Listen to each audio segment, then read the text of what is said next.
국 먹지 마요. 깍두기 접시를 내려놓으며 식당 사장이 귀에 대고 속삭였습니다. 심장이 덜컥 내려앉았어요.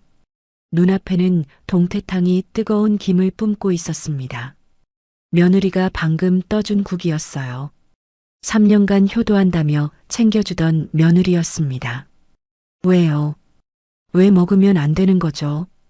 물어보고 싶었지만 사장은 이미 주방으로 돌아가고 있었어요.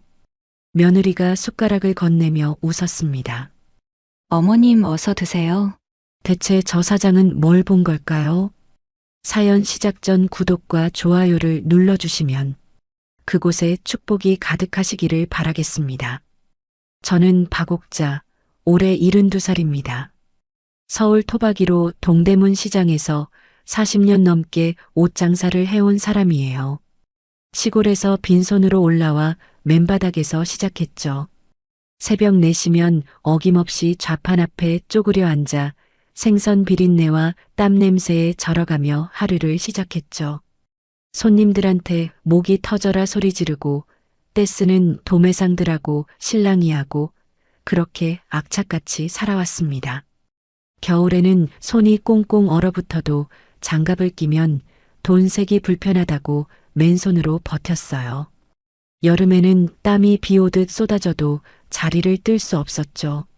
남들이 뭐라 하든 신경 안 썼어요. 오로지 돈, 돈, 돈.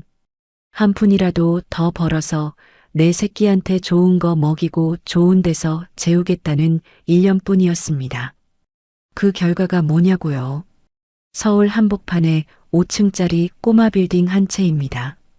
대지 25평에 연면적 120평, 월세만 500만 원씩 꼬박꼬박 들어오는 알짜배기 건물이에요. 세상 물정 모르는 여편네라고 무시하던 친척들 코를 납작하게 만들어준 내 자랑이죠. 남편은 15년 전에 먼저 갔지만 이 건물만큼은 이를 악물고 끝까지 지켜냈습니다. 그런데 요즘 들어 자꾸 이상한 생각이 듭니다. 돈 냄새는 귀신같이 맡아온 내가 정작 사람 속은 왜 이리 모르겠는지요. 몇 달 전부터 몸이 예전 같지 않았습니다. 아침마다 머리가 깨질 듯이 아프고 손발이 저려서 젓가락질도 힘들었어요. 밥을 먹으면 속이 뒤집어져서 화장실로 달려가기 일쑤였죠. 시장에서 단련된 몸뚱이가 갑자기 이러니 당황스러웠습니다. 병원에 가봐야겠다고 했더니 며느리 수진이가 펄쩍 뛰더군요. 어머님, 요즘 병원이 얼마나 위험한데요. 괜히 갔다가 병원균 옮아오시면 어쩌려고요. 제가 좋은 한약방 알아볼게요. 그 말이 그럴듯해서 그냥 참았습니다. 솔직히 말하면 며느리가 이렇게 챙겨주는 게 내심 고마웠어요. 평소에는 명절 때나 얼굴 비추던 애가 요즘 부쩍 자주 들르거든요. 이틀에 한 번꼴로 반찬통을 들고 나타났습니다. 아들 영훈이도 마찬가지였어요. 밥은 먹었냐? 어디 아픈 데는 없냐? 예전에는 안 하던 안부 전화를 하루에 2~3번씩 했습니다. 늦게 얻은 외동아들이라 한없이 약한 내가 그 전화 한 통에 눈시울이 붉어지곤 했어요. 이제야 효도하려나 보다 싶어서 속으로 흐뭇해했죠. 며느리가 지어온 한약은 까만 빛깔의 탕약이었습니다. 냄새가 독했어요.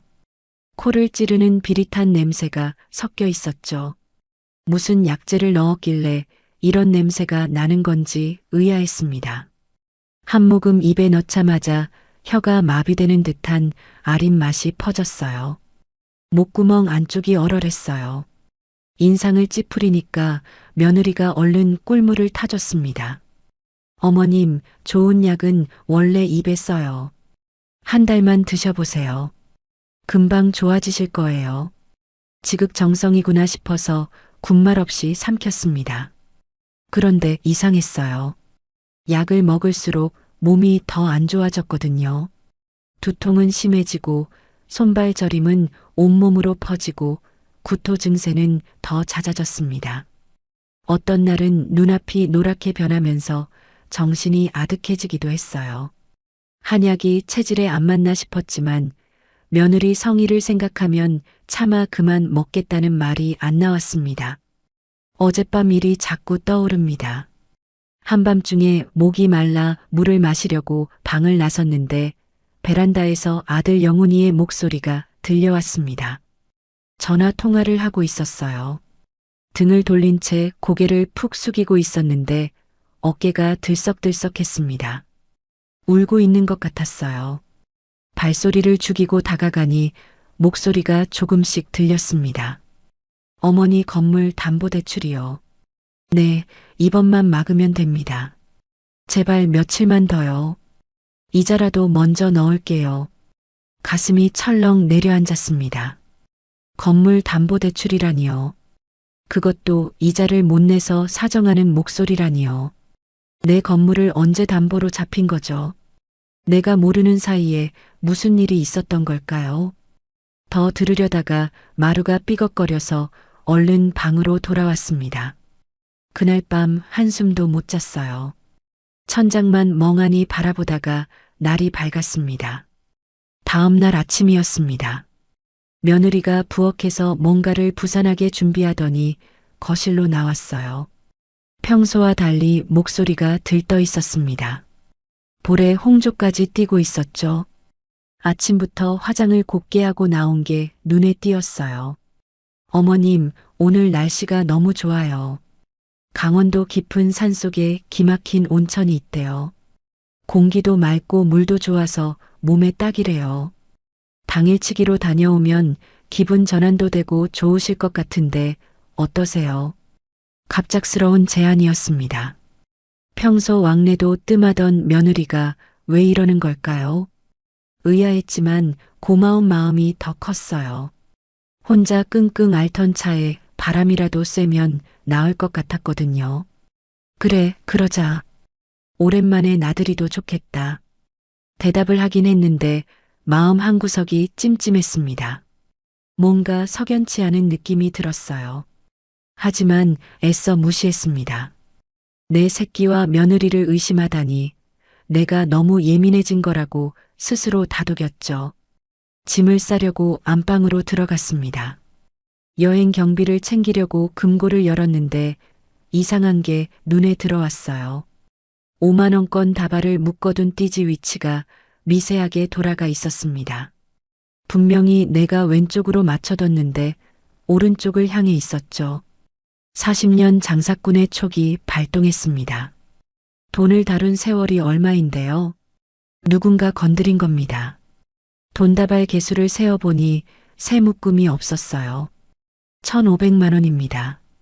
등줄기에 찬 기운이 스쳤습니다. 이 집 금고 비밀번호를 아는 사람은 나하고 영훈이 뿐이에요. 설마 하는 생각이 머리를 스쳤습니다. 아침 식탁에 앉았을 때였습니다. 맞은편에 앉은 아들 영훈이를 보고 또 한 번 가슴이 내려앉았어요. 손톱 주변살을 피가 나도록 물어뜯고 있었거든요. 손가락 끝이 빨갛게 부어올라 있었습니다. 살점이 뜯겨나간 자리에서 피가 배어나왔어요. 저건 어릴 때부터 거짓말할 때 보이던 버릇이에요. 담임 선생님한테 불려갈 때, 용돈을 몰래 꺼내 썼을 때, 이 아이는 항상 저렇게 손톱을 물어뜯었습니다. 42살 먹은 장성한 아들이 지금 다시 저러고 있었어요. 영훈아, 손톱 그만 뜯어. 피나잖니? 아들이 화들짝 놀라며 손을 내렸습니다. 그런데 내 눈을 똑바로 쳐다보지 못하더군요. 시선이 자꾸 허공을 헤맸어요. 식탁 위도 보고 바닥도 보고 뭔가 숨기는 게 분명했습니다. 짐을 챙기는 며느리의 행동도 수상했습니다. 내 옷까지는 대충 가방에 쑤셔 넣으면서 유독 신경 써서 챙기는 물건이 2개 있었어요. 은색 보온병 하나와 손가락 2마디만 한 작은 약통이었습니다. 보온병은 뚜껑을 꼭 닫아서 확인했고 약통은 빛에 비춰보기까지 하더군요. 안에 뭐가 들었는지 유심히 살피는 것 같았습니다. 그것들을 핸드백 안쪽 지퍼 주머니에 넣는 모습을 힐끔 봤어요. 물어볼까 했지만 괜한 의심 같아서 입을 다물었어요. 그날 밤 잠을 설쳤습니다. 이불 속에서 뒤척이다가 먼저 간 남편 영정 사진을 꺼내 닦았어요. 먼지 한 톨 없이 깨끗하게 닦으면서 중얼거렸습니다. 영감, 나 내일 가도 되는 걸까요? 왜 이리 마음이 불안한지 모르겠어요. 사진 속 남편은 여전히 무뚝뚝하게 웃고 있었습니다. 대답이 있을 리 없었지만 괜히 물어보고 싶었어요. 남편이 살아 있었으면 뭐라고 했을까요? 아마 가지 말라고 했을 겁니다. 그 사람은 원래 아들 내외를 못마땅해 했거든요. 출발 당일 새벽이었습니다. 잠결에 이상한 소리가 들려왔어요. 부엌에서 무언가를 갈고 빻는 소리였습니다. 득, 득, 득. 규칙적이면서도 섬뜩한 소리였죠. 마치 무덤 파는 소리 같았어요. 눈을 떠보려 해도 몸이 천근만근이었습니다. 팔다리에 힘이 하나도 없었어요. 문을 열어보려고 손을 뻗었지만 손끝이 이불 밖으로 나가지도 못했습니다. 결국 그대로 다시 잠이 들었어요. 아침이 되어 현관에 섰을 때였습니다. 영훈이가 신발을 신는데 끈을 10분째 묶고 있었어요. 다 묶었다 풀었다를 반복하면서 고개를 푹 숙이고 있었죠. 내 눈을 피하는 게 분명했습니다. 영훈아, 뭐해? 빨리 안 나가고. 네, 엄마. 금방요. 목소리가 갈라졌습니다. 42살 먹은 장정의 목소리가 떨리고 있었어요. 현관문을 나서려는데 며느리가 운전석에 먼저 탄 영훈이에게 다가가는 게 보였습니다. 창문을 두드리더니 고개를 바짝 들이밀고 뭐라고 속삭였어요. 귀를 기울이니 희미하게 들렸습니다. 정신 똑바로 차려. 오늘 실패하면 우리 다 끝이야. 알았어. 심장이 쿵 하고 내려앉았습니다. 무슨 뜻일까요? 뭐가 실패하면 끝이라는 걸까요? 온몸에 소름이 쫙 돋았습니다. 며느리가 뒤를 돌아보자 나는 얼른 고개를 돌렸어요.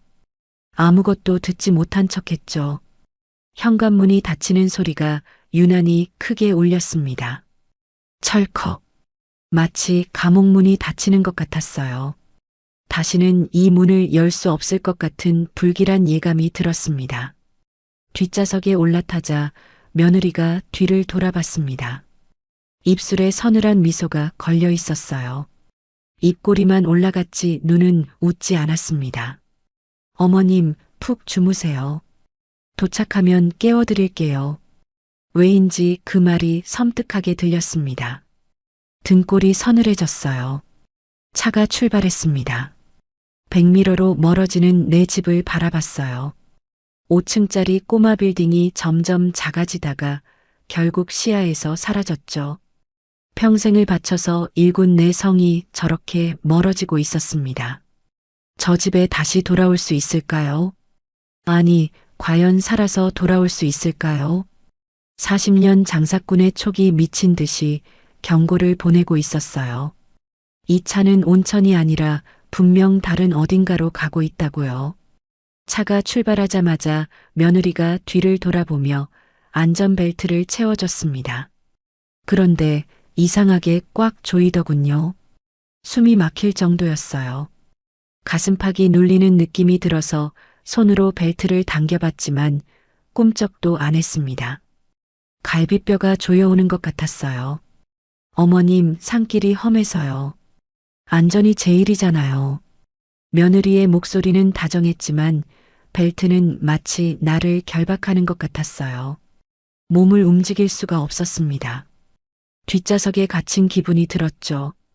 양손을 무릎 위에 올려놓고 가만히 있을 수밖에 없었습니다.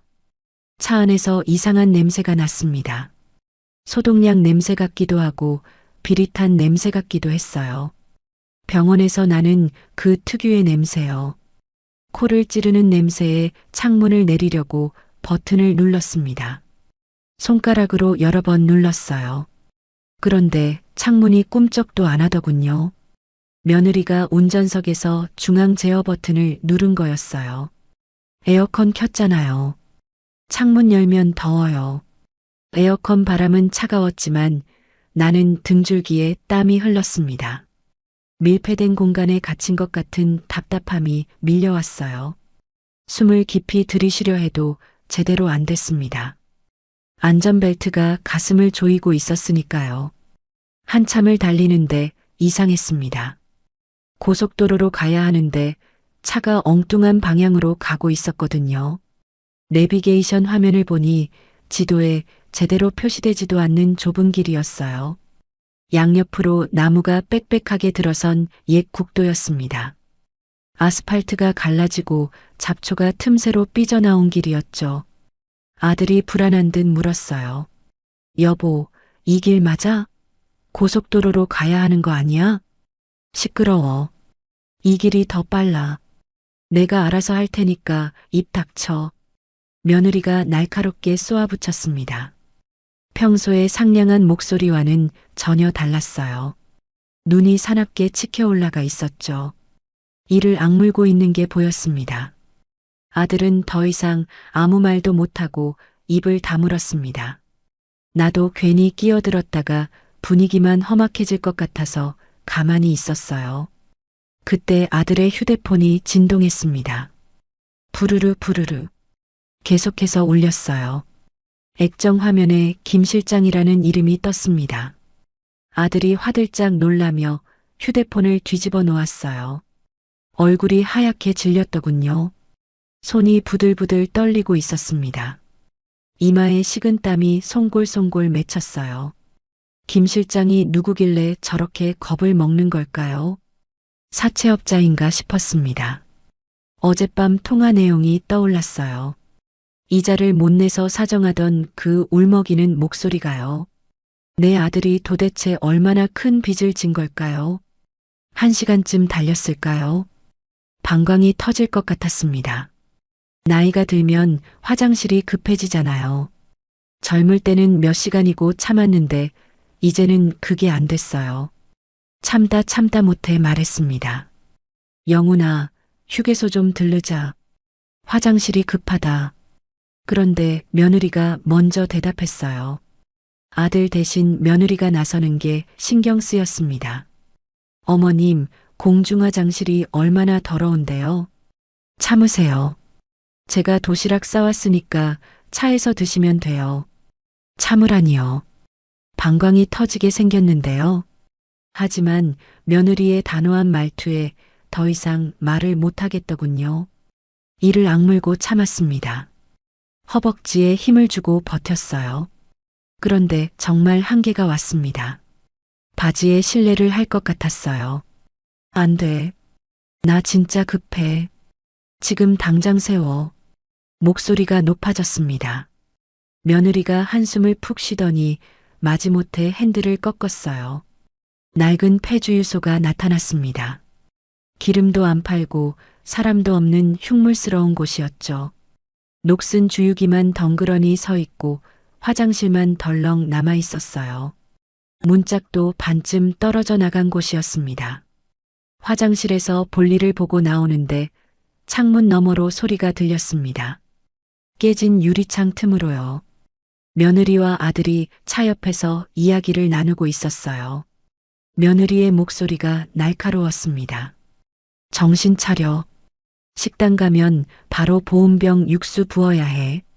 타이밍 놓치면 안 된다고. 보온병 육수요. 심장이 덜컥 내려앉았습니다. 아침에 며느리가 챙기던 그 은색 보온병이 떠올랐어요. 뚜껑을 꼭꼭 확인하던 모습, 빛에 비춰보던 약통, 그리고 매일 아침 내게 먹이던 그 검은 탕약. 모든 게 연결되는 것 같았습니다. 퍼즐 조각이 맞춰지는 느낌이었어요. 다리에 힘이 풀렸습니다. 벽에 손을 짚고 겨우 버텼어요. 심장이 미친 듯이 뛰었습니다. 차로 돌아오니 아들이 핸들을 잡은 손을 사시나무 떨듯 떨고 있었어요. 얼굴이 종이장처럼 하였습니다. 눈동자가 불안하게 흔들리고 있었죠. 며느리는 태연하게 거울을 보며 입술에 립밤을 바르고 있었습니다. 마치 아무 일도 없다는 듯이요. 두 사람의 온도 차이가 너무 컸어요. 어머님 맛집 찾았어요. 욕쟁이 동태탕이래요. 리뷰가 좋던데. 며느리가 휴대폰 화면을 보여줬습니다. 그런데 리뷰가 하나도 없었어요. 별점도 없었죠? 지도 끝자락에 간신히 표시된 외딴 식당이었습니다. 주변에 민가 하나 없었어요. 왜 하필 저런 곳으로 가는 걸까요? 불안감이 점점 커졌습니다. 산길로 접어들었습니다. 굽이굽이 돌아가는 좁은 길이었어요. 한쪽은 절벽이고 한쪽은 낭떠러지였죠. 난간도 제대로 없었습니다. 갑자기 앞에서 뭔가 튀어나왔어요. 고라니였습니다. 커다란 눈망울이 헤드라이트에 번쩍였죠. 아들이 급브레이크를 밟았습니다. 끼익하는 소리와 함께 차가 멈췄어요. 타이어가 자갈을 긁는 소리가 귀청을 찢었습니다. 나는 관성 때문에 앞으로 쏠렸어요. 이마가 앞 좌석 머리받침에 세게 부딪혔죠. 별이 번쩍했습니다. 찢어지는 듯한 통증이 밀려왔어요. 신음이 절로 나왔어요. 눈앞이 아찔했습니다. 잠깐 정신이 멍해졌죠. 이마를 만져보니 혹이 불룩 솟아 있었어요. 피는 안 났지만 욱신욱신 쑤셨습니다. 그런데 며느리의 반응이 이상했어요. 신음하는 나한테는 눈길도 안 주고 바닥에 굴러떨어진 보온병부터 집어들었습니다. 허겁지겁 보온병을 끌어안으며 안도의 한숨을 내쉬더군요. 뚜껑이 열리지 않았는지 꼼꼼히 확인하고서야 비로소 나를 돌아봤습니다. 어머님 괜찮으세요? 괜찮냐고요. 머리가 깨질 것 같은데요. 이마에서 열이 났습니다. 만져보니 달걀만 한 혹이 솟아 있었어요. 욱신욱신 쑤시고 눈앞이 핑 돌았습니다. 하지만 그보다 더 충격적인 건 며느리의 행동이었어요. 시어머니보다 보온병이 더 소중한 거였어요. 저 보온병 안에 도대체 뭐가 들었길래 저러는 걸까요? 사람 목숨보다 중요한 게 뭐가 있다고요. 산 깊숙이 들어갈수록 휴대폰 신호가 약해졌습니다. 안테나가 4칸에서 3칸, 2칸, 결국 1칸만 남았어요. 나중에는 그마저도 사라졌습니다. 휴대폰 화면에 신호 없음이 떴어요. 세상과 완전히 단절되는 기분이었습니다. 여기서 무슨 일이 생겨도 아무도 모를 것 같았어요. 구조 요청도 못하고 경찰도 못 부르고요. 등골이 서늘해졌습니다. 이게 다 계획된 거였을까요? 일부러 이런 곳으로 데려온 걸까요? 라디오에서 뉴스가 흘러나왔습니다. 앵커의 목소리가 또렷하게 들렸어요. 최근 보험금을 노린 존속 살해 사건이 급증하고 있습니다. 경찰은 가족 간 금전 문제가 주요 원인이라고 밝혔습니다. 며느리가 신경질적으로 라디오 전원을 꺼버렸습니다. 버튼을 세게 누르는 바람에 딸깍 소리가 크게 났어요. 차 안이 조용해졌습니다. 숨소리만 들릴 정도로요. 아무도 입을 열지 않았습니다. 나는 창밖을 바라보며 생각했어요. 존속 살해라니요. 가족이 가족을 죽인다니요. 설마 나한테 그런 일이 일어나려는 건 아니겠죠. 아무리 그래도 내 새끼가 그럴 리 없잖아요. 내가 낳고 기른 내 아들인데요. 그때 안개가 밀려왔습니다. 앞이 제대로 안 보일 정도로 짙은 안개였어요. 뿌연 안개가 차를 집어삼킬 것 같았습니다. 헤드라이트 불빛도 안개 속에 묻혀버렸죠. 아들이 속도를 줄였습니다. 서행하며 조심조심 산중턱을 올라갔어요. 와이퍼가 앞 유리를 닦아도 금세 물방울이 맺혔습니다. 얼마나 갔을까요? 안개 속에서 건물 하나가 희미하게 나타났어요. 을씨년스러운 건물이었습니다. 페인트가 벗겨지고 간판 글씨도 반쯤 지워져 있었죠. 욕쟁이 동태탕이라는 글씨가 겨우 읽혔어요. 폐가 같았습니다.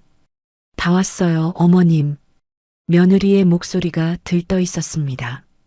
입꼬리가 귀까지 올라가 있었어요. 눈이 반짝반짝 빛났죠. 그런데 그 웃음이 왜 그렇게 섬뜩하게 느껴지는 걸까요? 사냥감을 앞에 둔 맹수 같은 눈빛이었어요. 나는 안전벨트를 풀면서 손이 떨렸습니다. 손가락에 힘이 안 들어갔어요. 버클이 제대로 안 눌러져서 몇 번이나 실패했죠. 차 문을 열자 차가운 산 공기가 확 밀려들었어요. 안개 냄새가 코끝에 닿았습니다. 다리에 힘이 없어서 내리기가 힘들었어요. 문틀을 붙잡고 겨우 일어섰습니다. 식당 앞에 섰습니다. 녹슨 철문, 금간 유리창, 먼지 쌓인 처마. 거미줄이 처마 끝에 주렁주렁 달려 있었어요. 손님이 올 것 같지 않은 곳이었습니다. 여기서 정말 밥을 먹으라는 걸까요? 온천 가는 길에 왜 하필 이런 곳에 온 걸까요? 아까 화장실에서 들은 며느리의 말이 귓가에 맴돌았습니다. 식당 가면 바로 보온병 육수 부어야 해. 타이밍 놓치면 안 돼. 무릎이 후들거렸습니다. 여기 들어가면 안 될 것 같다는 직감이 들었어요. 온몸의 세포가 도망치라고 소리치고 있었습니다. 하지만 돌아갈 수도 없었어요. 사방이 산이었고 휴대폰도 안 터지고 차 열쇠는 아들이 쥐고 있었으니까요. 가까운 민가도 없었어요. 나는 완전히 갇혀버린 거였습니다. 덫에 걸린 쥐처럼 꼼짝없이요. 삐걱거리는 문을 열고 식당 안으로 들어갔습니다. 녹슨 경첩이 귀청을 찢는 소리를 냈어요. 첫인상은 을씨년스럽다는 거였습니다. 손님이라곤 하나도 없었어요. 텅 빈 홀에 파리 몇 마리만 윙윙거리며 날아다녔죠. 천장에 매달린 파리 끈끈이에 시커먼 파리들이 다닥다닥 붙어 있었습니다. 형광등 하나가 깜빡깜빡거리며 불안한 빛을 내뿜고 있었어요. 지지직 하는 소리가 신경을 긁었죠. 벽에 걸린 달력을 보니 3년 전 날짜에서 멈춰 있었습니다. 세상과 담을 쌓고 사는 곳 같았어요. 테이블 6개가 줄지어 있었는데 먼지가 수북이 쌓여 있었어요. 오래된 기름때 냄새가 났죠. 어서 오세요. 주방에서 굵은 목소리가 들려왔습니다. 커튼을 젖히고 남자가 나왔어요. 60 중반쯤 되어 보이는 덩치 큰 사람이었습니다. 어깨가 떡 벌어지고 팔뚝이 장사 같았어요. 그런데 얼굴을 보는 순간 숨이 멎을 뻔했습니다. 왼쪽 볼에서 턱까지 길게 칼자국 흉터가 나 있었거든요. 살이 파인 자리가 울퉁불퉁했어요. 흉터가 말할 때마다 일그러졌습니다. 눈빛도 예사롭지 않았어요. 날카롭고 차가웠죠. 마치 사람 속을 꿰뚫어 보는 것 같은 눈이었습니다. 범죄자를 잡아본 사람의 눈빛이라고 해야 할까요? 사장이 우리 셋을 천천히 훑어봤습니다. 나를 보고 아들을 보고 며느리를 봤어요. 마치 엑스레이로 투시하듯 샅샅이 살폈죠. 그런데 며느리의 얼굴에서 시선이 멈추더니 미간을 찌푸렸습니다. 눈이 가늘어졌어요. 뭔가 기억해내려는 듯한 표정이었습니다. 고개를 갸웃거리며 며느리를 빤히 쳐다봤죠.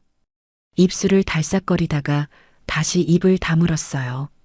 며느리가 슬쩍 고개를 돌렸습니다. 사장의 시선을 피하는 게 역력했어요. 어색하게 웃으며 머리카락을 만지작거렸죠. 저쪽으로 앉을게요. 며느리가 내 팔을 잡아 끌었습니다. 소나기에 힘이 들어가 있었어요. 팔이 아플 정도였죠. 홀 구석진 곳으로 이끌었습니다. 기둥 뒤에 가려진 자리였어요. 창문에서도 멀고 입구에서도 멀었습니다. 나중에 보니 천장에 달린 감시 카메라 각도에서 벗어난 곳이었어요. 사각지대였죠. 왜 하필 저기로 가려는 걸까요? 의심이 스멀스멀 올라왔습니다. 등에 식은땀이 흘렀어요. 자리에 앉자마자 며느리가 사장을 불렀습니다. 사장님, 동태탕 3인분이요. 그리고 저희가 챙겨온 육수가 있는데 어머니 전용이거든요. 위가 안 좋으셔서 특별히 만든 거예요. 이거 좀 넣어주시면 안 될까요? 며느리가 핸드백에서 은색 보온병을 꺼냈어요. 아침부터 품에서 놓지 않던 그 보온병이었습니다. 심장이 쿵 내려앉았어요. 저걸 음식에 넣겠다고요. 손에 땀이 났습니다. 그런데 사장의 반응이 예상 밖이었어요. 뭐라고요? 어림없는 소리. 우리 집 육수 아니면 장사 안 해요. 외부 음식 반입 금지야. 30년 장사하면서 그런 소리 처음 듣네. 사장이 정색을 하며 손사래를 쳤습니다. 목소리가 단호했어요. 굵은 눈썹이 치켜 올라갔죠. 며느리의 얼굴이 굳어졌습니다. 눈이 흔들리더니 입술을 꽉 깨물었어요. 볼이 실룩거렸습니다. 화가 난 게 분명했죠. 계획이 틀어진 거였어요. 며느리가 마지못해 보온병을 다시 핸드백에 넣었습니다. 손이 미세하게 떨리고 있었죠. 지퍼를 닫을 때 손가락이 미끄러졌어요.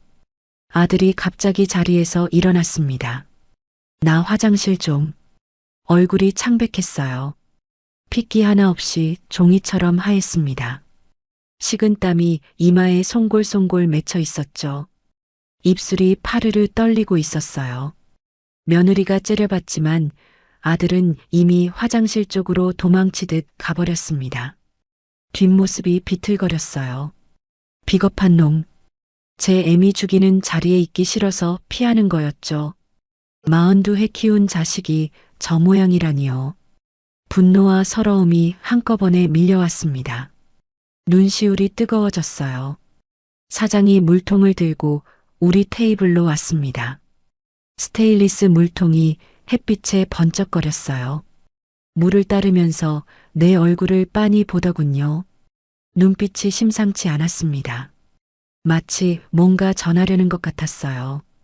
그러더니 물통을 탁 내려놓으며 낮은 목소리로 말했습니다. 며느리한테 안 들리게 속삭이듯이요. 할매, 저승사자가 뒤에 붙었네. 오늘 물도 함부로 받아먹지 마. 등골이 서늘해졌습니다. 온몸에 소름이 쫙 돋았어요. 무슨 뜻일까요? 사장이 뭔가 알고 있는 걸까요? 눈이 마주쳤는데 사장이 눈짓을 했습니다. 눈을 위아래로 깜빡이더니 고개를 살짝 끄덕였어요. 조심하라는 신호 같았습니다. 심장이 두근거렸어요. 희망의 불씨가 피어올랐습니다. 사장이 주방으로 들어가면서 휴대폰을 꺼내는 게 보였습니다. 주방 커튼 틈새로 살짝 보였어요. 귀에 대고 뭐라고 말하더군요. 목소리가 작아서 잘 안 들렸지만 몇 마디는 들렸습니다. 김영사. 나야. 근처에서 순찰 돌고 있지? 여기 냄새나는 것들이 들어왔는데. 그래, 일단 대기하고 있어. 내가 신호 보내면 바로 들어와. 김영사라고요. 경찰이었어요. 사장이 경찰을 부른 거였습니다. 가슴이 벅차올랐어요. 숨이 트이는 것 같았습니다. 누군가 내 편이 있다는 사실만으로도 힘이 났어요. 며느리가 핸드백 속을 뒤적거리기 시작했습니다. 지퍼를 열고 손을 넣었어요. 보온병 옆에 있던 작은 약통을 꺼내 손바닥 안에 감췄습니다. 아침에 빛에 비춰보던 그 약통이었어요. 손가락 2마디만 한 크기였죠. 며느리가 식탁보 밑에서 약통 뚜껑을 살짝 열어봤습니다. 하얀 가루가 보였어요. 보온병이 안 되니까 다른 방법을 쓰려는 거였죠. 저걸 내 음식에 넣을 생각인 거였습니다. 온몸에 소름이 돋았어요. 심장이 미친 듯이 뛰었습니다. 숨이 가빠졌어요. 며느리가 물티슈를 꺼내 수저와 젓가락을 닦기 시작했어요. 한 장으로 안 되는지 2장, 3장씩 뽑아서 닦았습니다.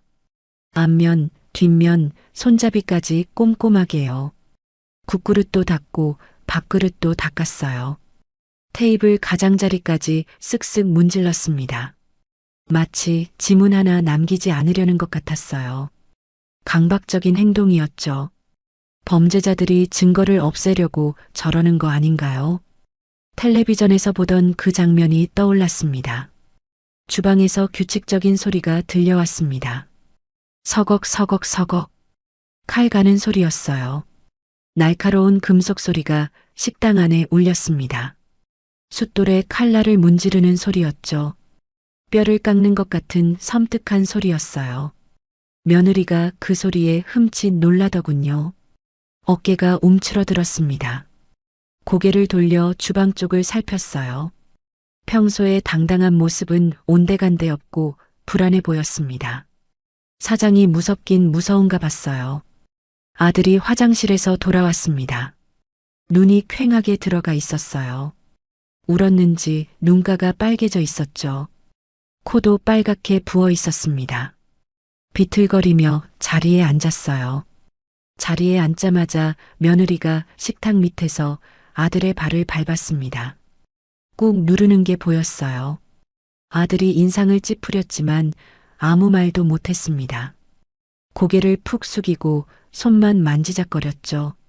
며느리 소나기에서 벗어나지 못하는 꼭두각시 같았어요.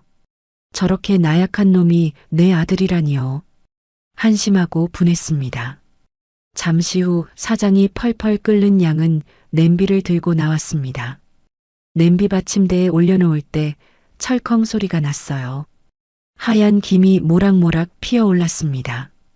동태살점과 무, 두부가 보글보글 끓고 있었죠. 고춧가루가 빨갛게 물든 국물이 찰랑거렸어요.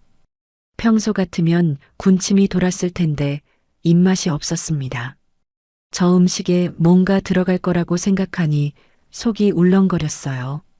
역한 느낌이 목구멍까지 올라왔습니다. 맛있게 드세요. 사장이 냄비를 내려놓으며 나를 힐끗 봤습니다. 그 눈빛에 뭔가 담겨 있었어요. 경고 같기도 하고 걱정 같기도 했죠. 아까 저승사자 운운하던 말이 다시 떠올랐습니다. 사장은 분명 뭔가 알고 있었어요. 그리고 나를 돕고 싶어 하는 것 같았습니다. 사장이 자리를 뜨자 며느리의 눈이 번들거렸어요. 입꼬리가 살짝 올라갔습니다. 광기 어린 미소였죠. 사냥감을 앞에 둔 독사 같은 눈빛이었어요. 어머님, 제가 덜어드릴게요. 며느리가 국자를 집어들었습니다. 손에 힘이 들어가 있었어요. 관절이 하얗게 질릴 정도로요. 국자를 쥔 손이 미세하게 떨렸습니다. 흥분을 감추지 못하는 것 같았어요. 한 손에는 국자를 들고 다른 손은 식탁 밑에서 약통을 만지작거리고 있었죠. 그 순간 모든 게 선명해졌습니다. 매일 먹이던 검은 탕약, 점점 심해지던 두통과 구토, 손발 저림, 눈앞이 노랗게 변하던 증상들, 사라진 금고의 돈, 아들의 거액의 빚, 건물 담보 대출, 퍼즐 조각이 완벽하게 맞춰졌어요. 며느리는 처음부터 나를 죽일 생각이었던 겁니다. 천천히 독을 먹여 병으로 위장하고 내 건물을 빼앗으려고요. 얼마나 치밀한 계획인지요. 손이 떨렸습니다. 다리에 힘이 풀렸어요. 도망치고 싶었지만 몸이 말을 듣지 않았습니다. 의자에서 일어나려 해도 무릎이 후들거렸어요. 머릿속이 하얘졌습니다. 40년 장사꾼 인생에서 이런 공포는 처음이었어요. 내 새끼가 내가 낳고 기른 아들이 애미를 죽이려 하다니요. 젖 먹이고 밥 먹이고 학교 보내고 장가까지 보낸 자식이요. 눈앞이 캄캄해졌습니다. 하늘이 무너지는 것 같았어요. 가슴 한가운데가 칼로 찔린 듯 아팠습니다. 차라리 남에게 당하는 게 나았을 거예요. 내 새끼한테 당하는 건 죽는 것보다 더 고통스러웠습니다. 눈물이 핑 돌았지만 꾹 참았어요. 여기서 무너지면 안 됐습니다. 사장이 경찰을 불렀어요. 아직 기회가 있었습니다. 살아야 했어요. 무슨 수를 써서라도. 며느리가 국자로 동태탕을 퍼서 내 앞에 놓인 국그릇에 담았습니다. 하얀 김이 모락모락 올라왔어요.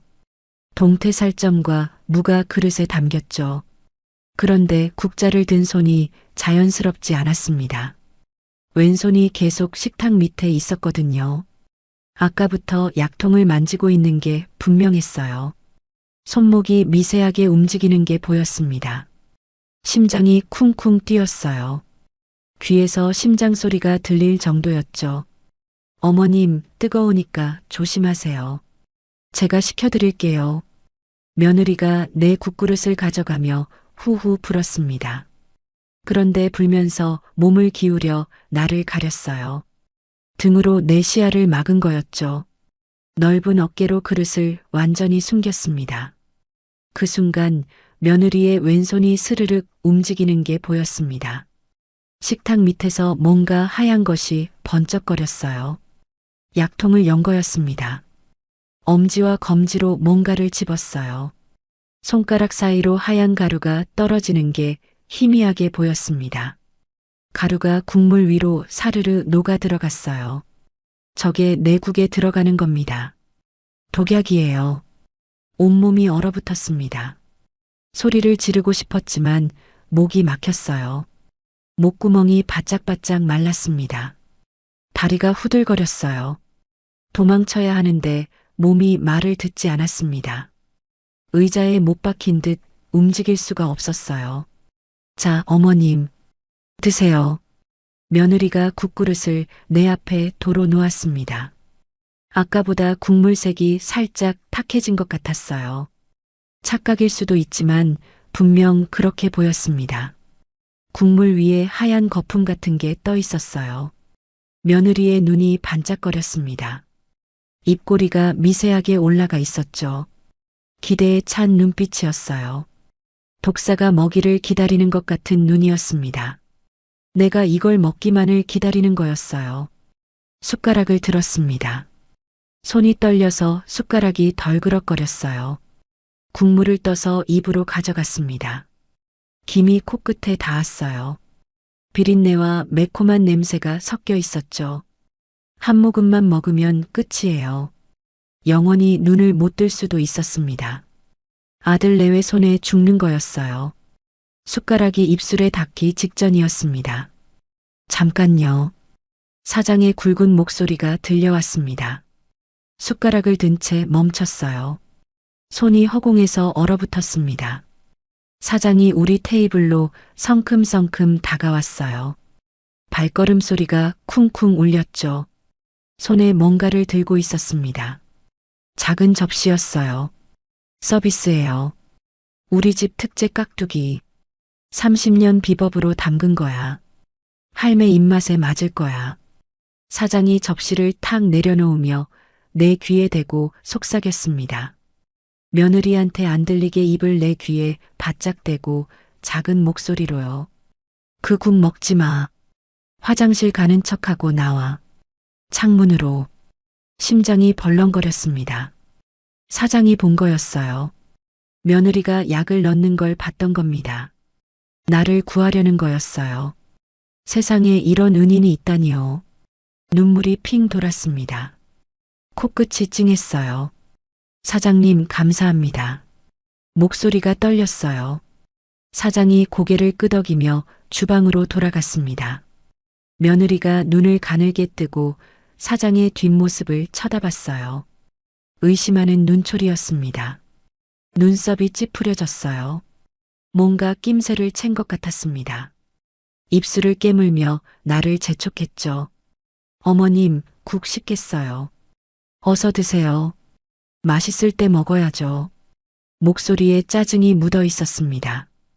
애써 웃는 표정을 지었지만 눈가가 실룩거렸어요. 조급해하는 게 느껴졌습니다. 빨리 먹이고 싶어서 안달이 난 거였죠. 나는 숟가락을 다시 들었습니다. 국물을 떴어요. 하지만 입에 넣지 않았습니다. 숟가락을 입술 근처까지 가져갔다가 다시 내려놓았어요. 시간을 끌어야 했습니다. 아이고, 너무 뜨거워. 조금 식히고 먹을게. 핑계를 댔습니다. 며느리의 눈이 흔들렸어요. 이마에 주름이 잡혔습니다. 속이 타는 게 얼굴에 다 드러났어요. 어머님, 동태탕은 뜨거울 때 먹어야 맛있어요. 한 입만 드셔보세요. 제가 직접 불어서 식혀드렸잖아요. 며느리가 내 손을 잡았습니다. 손에 힘이 들어가 있었어요. 손톱이 살을 파고들 정도로 세게 잡았습니다. 숟가락을 든 내 손을 잡고 국그릇 쪽으로 이끌었어요. 강제로 먹이려는 거였습니다. 손목이 아팠어요. 뼈가 으스러질 것 같았죠. 아들은 고개를 푹 숙이고 있었습니다. 어깨가 움츠러들어 있었어요. 애미가 독 먹는 걸 보고도 못 본 척하는 거였습니다. 나 화장실. 벌떡 일어났습니다. 의자가 뒤로 밀리며 끼익 소리를 냈어요. 며느리의 손을 뿌리쳤습니다. 국그릇이 흔들려서 국물이 철벅 쏟아졌어요. 빨간 국물이 식탁보에 번졌습니다. 동태살점이 바닥에 떨어졌죠. 어머님, 며느리가 당황한 표정을 지었습니다. 눈이 커지고 입이 벌어졌어요. 계획이 틀어지고 있다는 걸 눈치챈 거였죠. 나는 뒤도 안 돌아보고 화장실 쪽으로 걸었습니다. 다리가 후들거렸지만 최대한 빨리 걸었어요. 화장실 문을 열고 들어갔습니다. 문을 닫자마자 다리에 힘이 풀렸어요. 벽에 기대서 겨우 버텼습니다. 심장이 터질 것 같았어요. 숨을 몰아쉬었습니다. 가슴이 벌렁벌렁거렸죠. 손바닥에 식은 땀이 흥건했어요. 살았어요. 일단 살았습니다. 하지만 여기서 어떻게 해야 하죠? 사장이 나오라고 했는데 창문으로 나가라고 했었어요. 어디로 가야 하는 걸까요? 화장실 창문이 눈에 들어왔습니다. 젖빛 유리창이었어요. 크기가 작았습니다. 사람 하나 겨우 빠져나갈 정도였죠. 창문을 열었습니다. 녹슨 경첩이 삐걱거렸어요. 밖에 뭐가 있는지 내다봤습니다. 주방 뒷문이 보였어요. 쓰레기통이 놓여 있었죠. 그리고 사장이 서 있었습니다.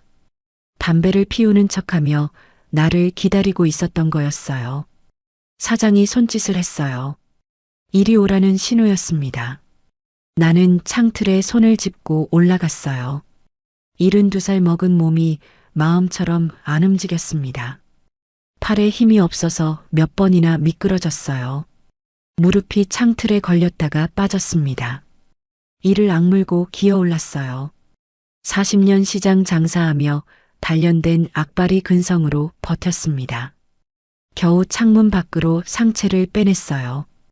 허리가 창틀에 걸려 아팠지만 참았습니다. 그때 화장실 문을 두드리는 소리가 들렸습니다. 쿵쿵쿵.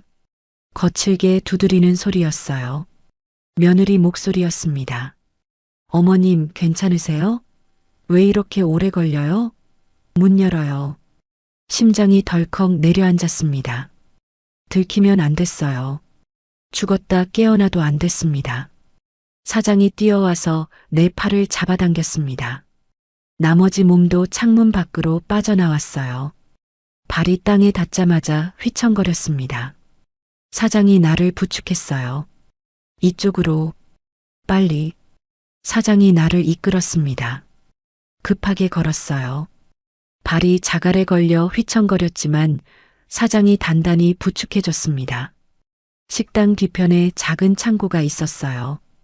양철 지붕에 나무벽으로 된 허름한 창고였죠. 문을 열고 안으로 들어갔습니다. 어둡고 좁은 공간이었어요.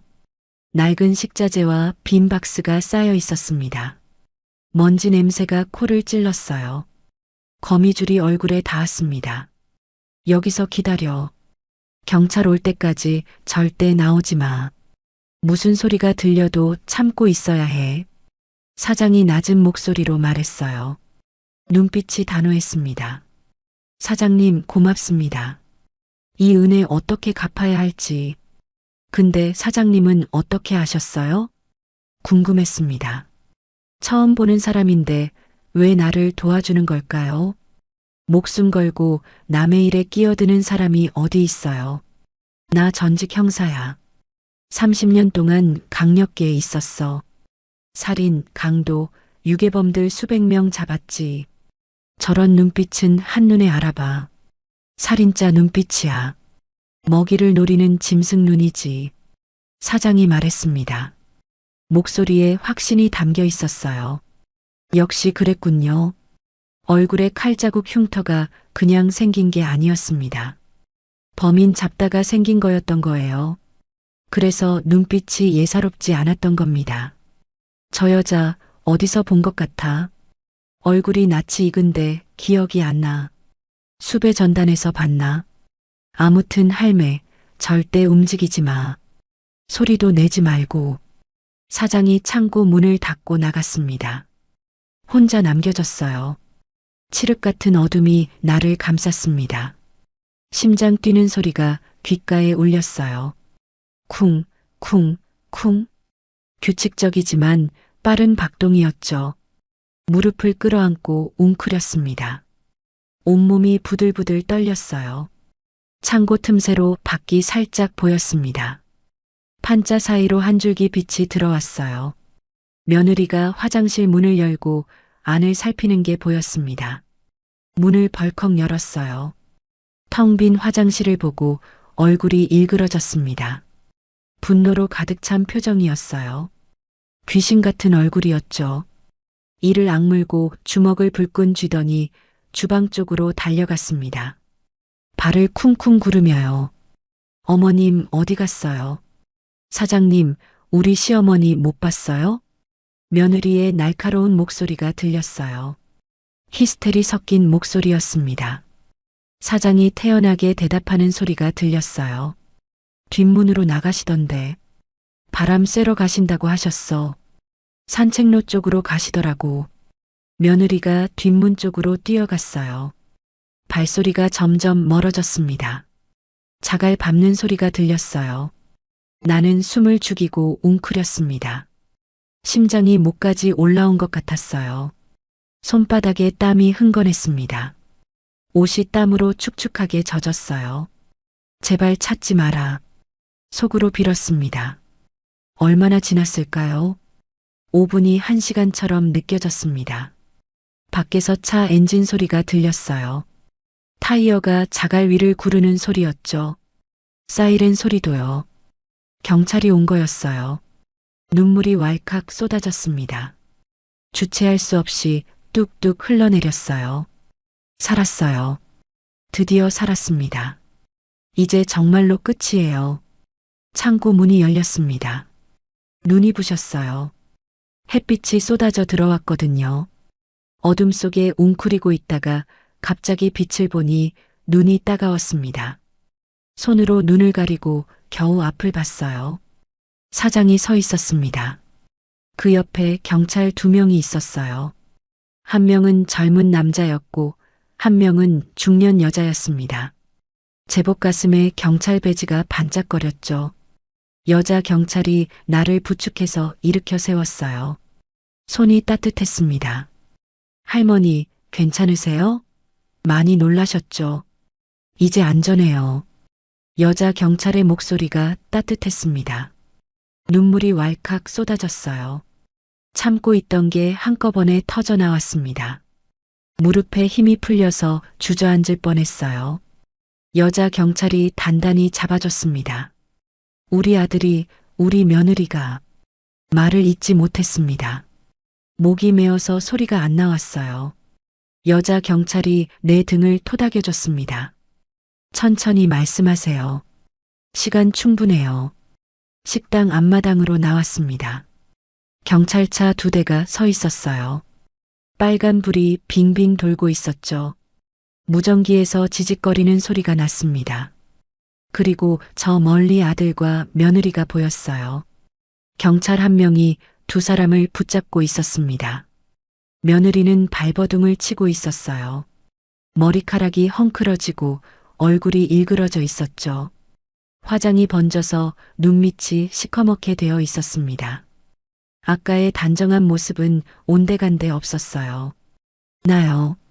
우리가 뭘 잘못했다고 그래요?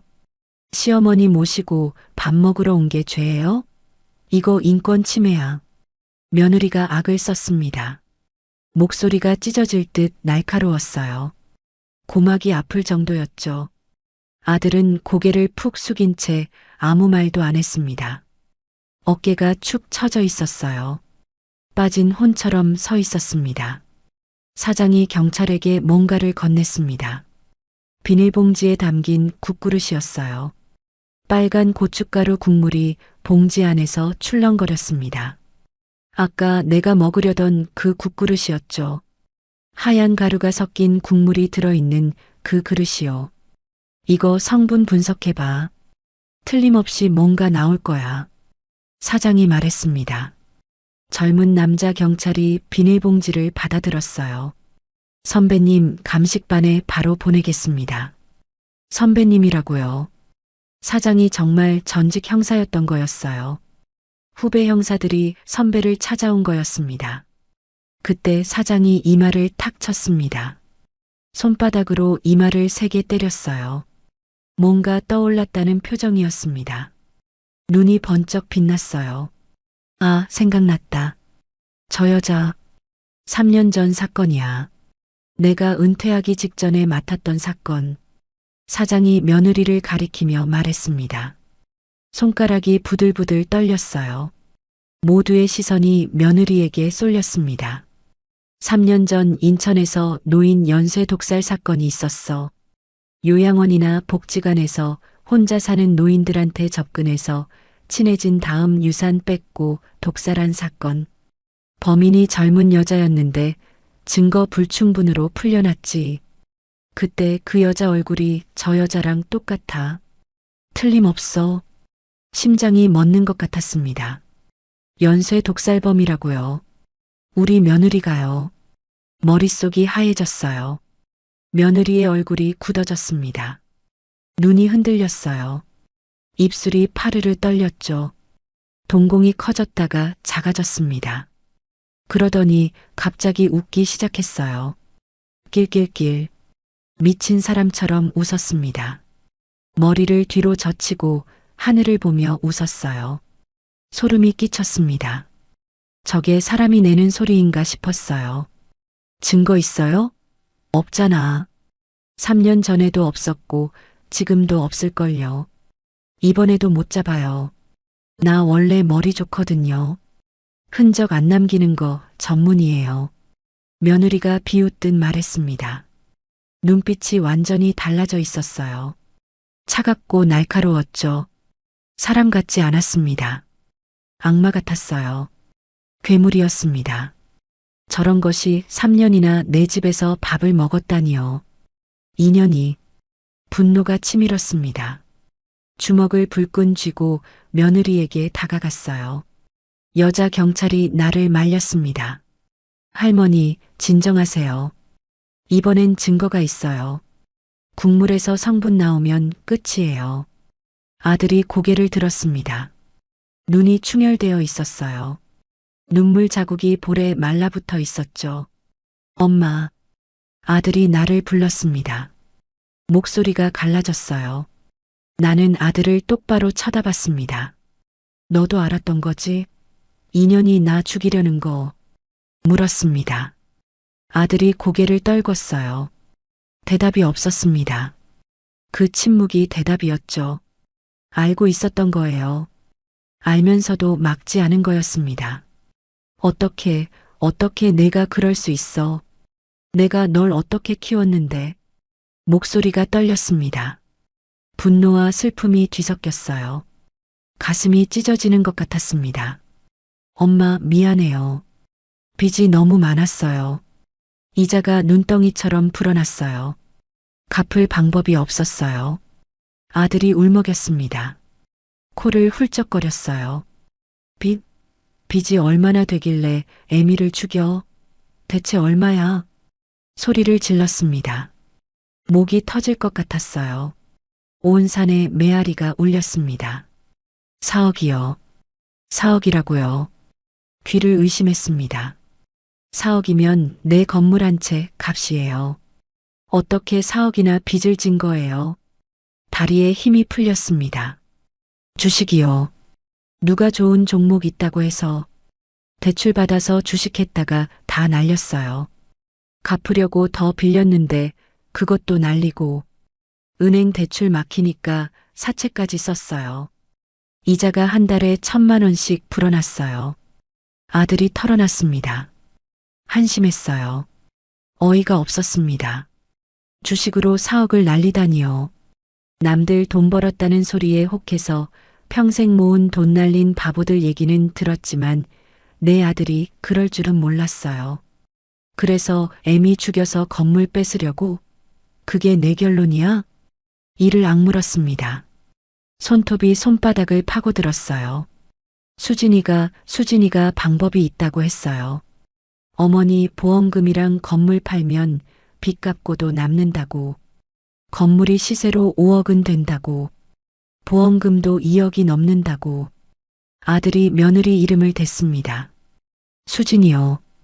그 이름이 입에서 피비린내가 났어요. 저 여자가 다 꾸민 거였습니다.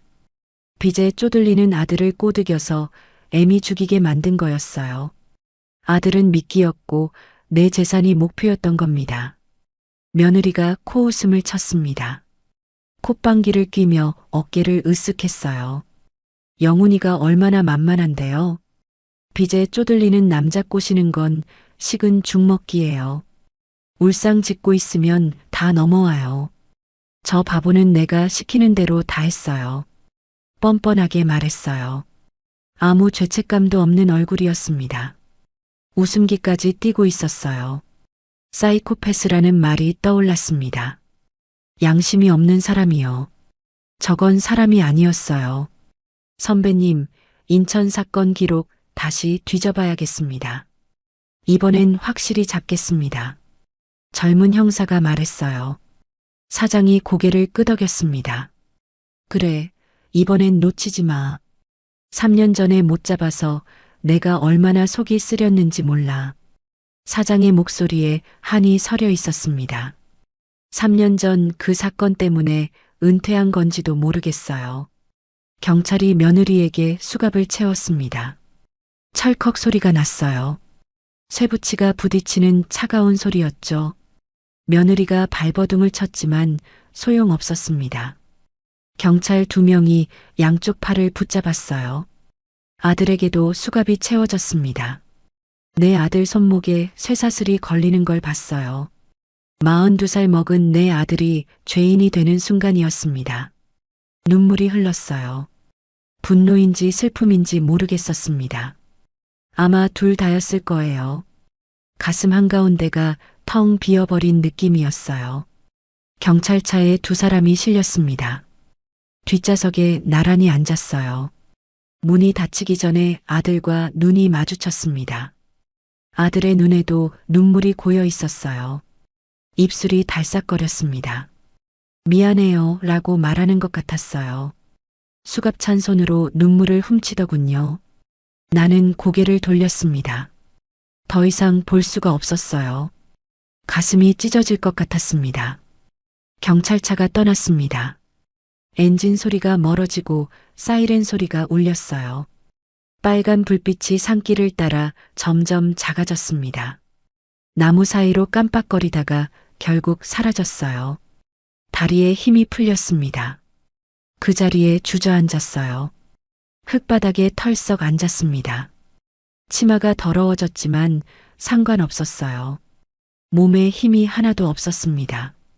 사장이 다가와서 내 옆에 쪼그려 앉았어요.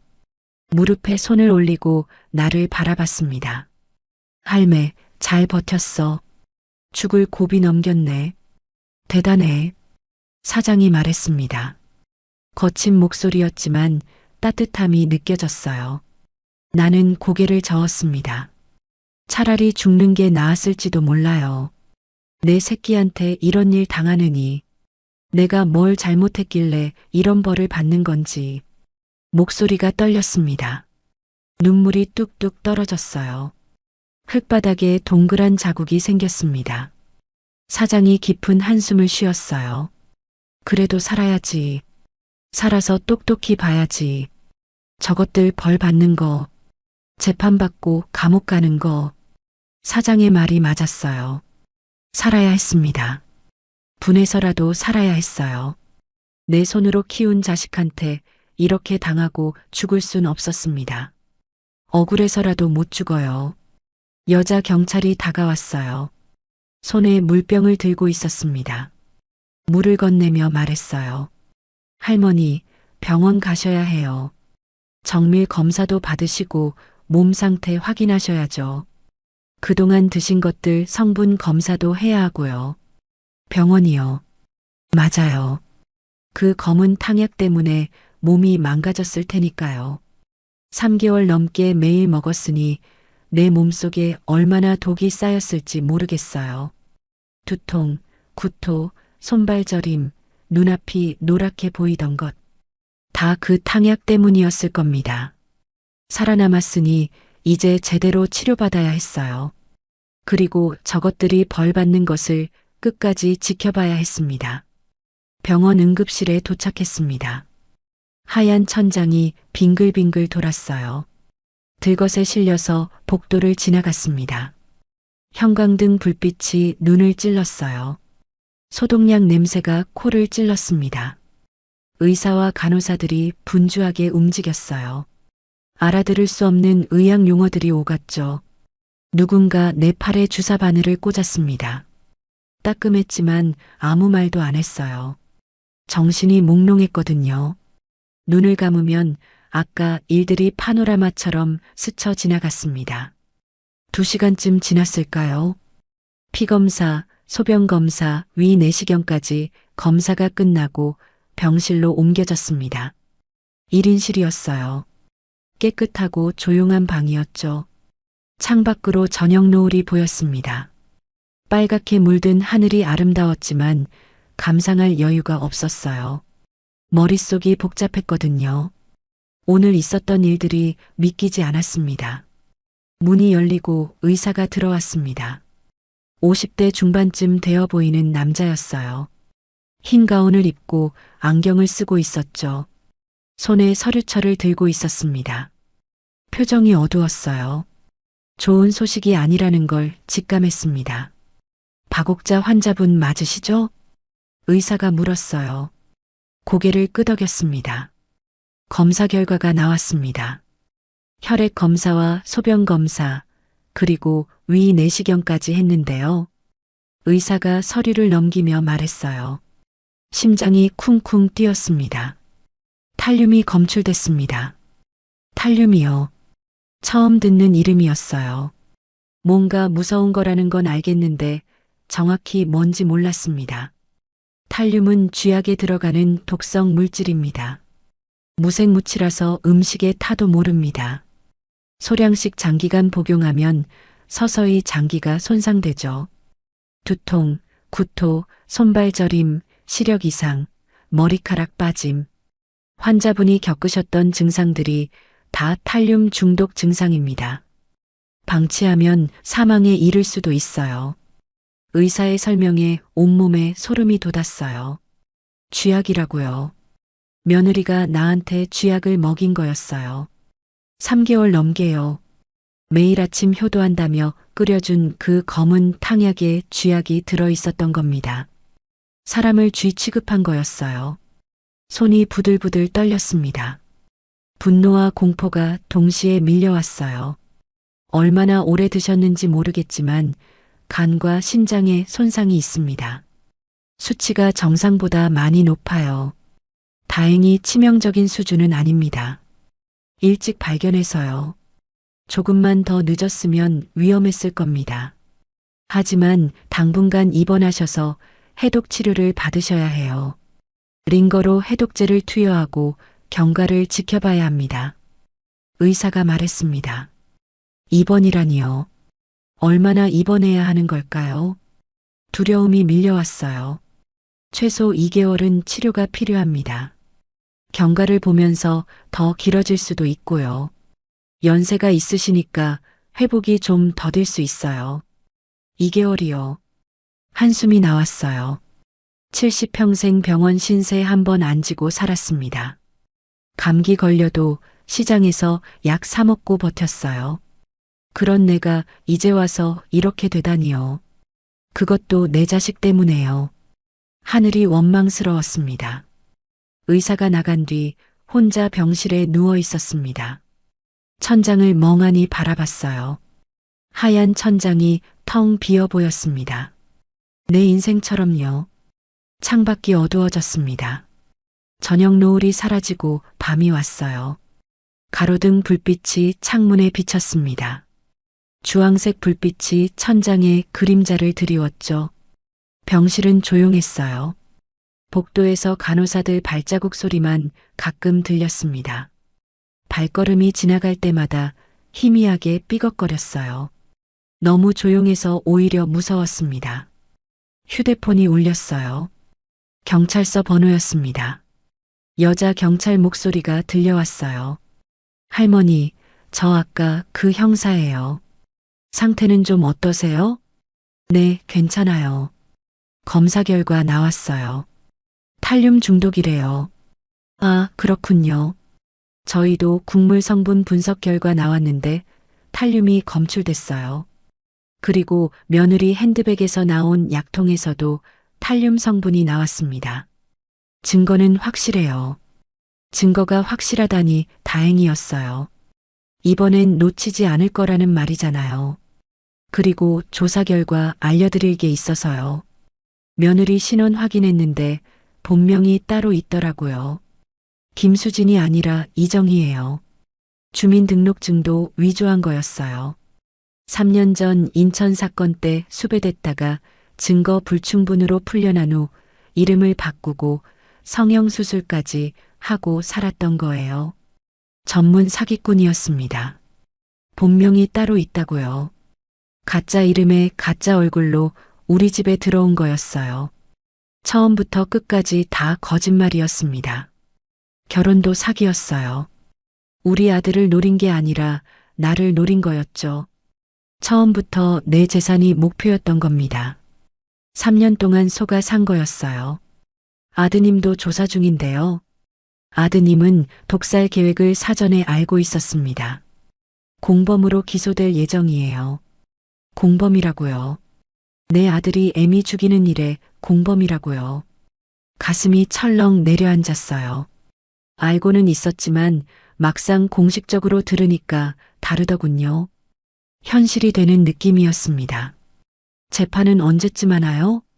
물었어요. 목소리가 떨렸습니다. 입술이 바짝 말랐어요. 기소까지 한 달 정도 걸릴 거고요. 재판은 그 이후에 시작될 겁니다. 할머니 증언도 필요해요.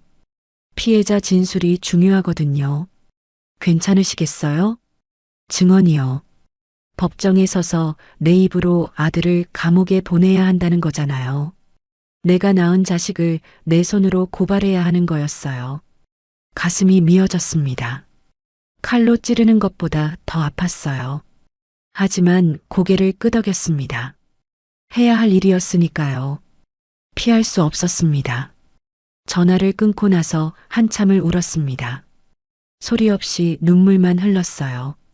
베개가 다 젖었습니다. 40년 장사하면서 온갖 풍파를 다 겪었지만 이렇게 서러운 적은 처음이었어요. 밤이 깊어갔습니다. 잠이 오지 않았어요. 눈을 감으면 아들 얼굴이 떠올랐거든요. 어릴 때 모습이요.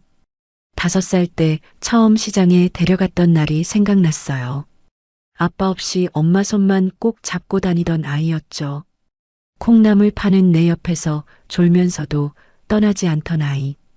그 아이가 어쩌다 이렇게 됐을까요? 남편이 일찍 세상을 떠나서 혼자 키웠어요. 영훈이가 10살 때 남편이 교통사고로 갔습니다. 그때부터 혼자였어요.